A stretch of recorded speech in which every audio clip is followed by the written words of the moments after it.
আমার কাছে আম ছেড়ে কিনা রে? তাই তো কই, আমার কাছে আম যায় কই? দাঁড়া তোর এসে খাইছি। তোর কাছে আমকে আমার কয়েছি লাগে, ওর বন্ধু কিনা চিনি। দাঁড়া আমি আর নেই ফোন দিচ্ছি।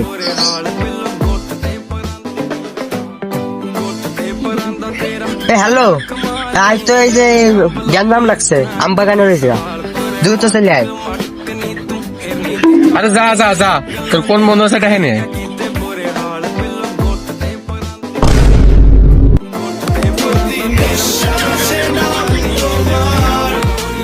কোক আসলে কেন লাগছে ভাই? আমারে ওই যে ও আপনার কাছে তাম ফেকতে হতো। দাঁড়া ঠেলার দো আসলে ভাই আমটা কেমন নেবো? নেও। खत्म बाय बाय टाटा